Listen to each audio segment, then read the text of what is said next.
আচ্ছা, আমায় কি কেউ চিনতে পারতেছে না? কেন?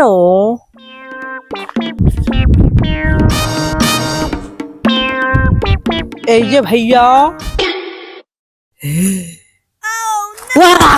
ভূত ভূত ভূত এই ভাইয়া, এই ভাইয়া, ভূত ভাইয়া, এই শোনো। ও তুমি তুমি ভূত না মানুষ? হ্যাঁ, আমি মানুষ।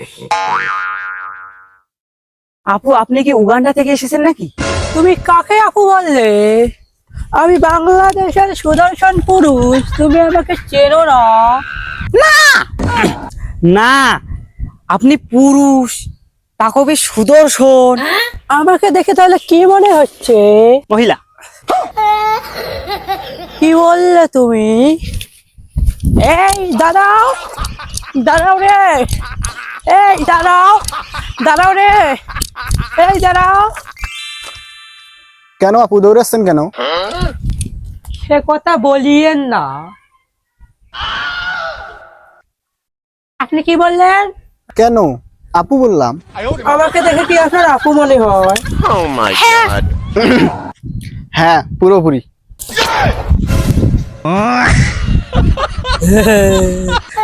এই সুদর্শন পুরুষ। হ্যালো দর্শক, আজকে আমরা মজার মজার টিভি থেকে চলে আসছি আপনাদের কাছে। আমরা আজকে দেখাবো বাংলাদেশের সুদর্শন পুরুষকে। আমার পিছনেই আছে। আমরা এখন জেনে নিব সুদর্শন পুরুষের সুদর্শন হওয়ার রহস্য।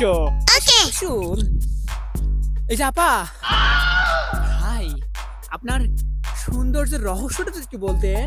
আমার শরীর চর্চার জন্য মাসে 2 লক্ষ টাকা লাগে না, মাত্র একটা 10 টাকা দামি পচা সাবান হলেই যথেষ্ট।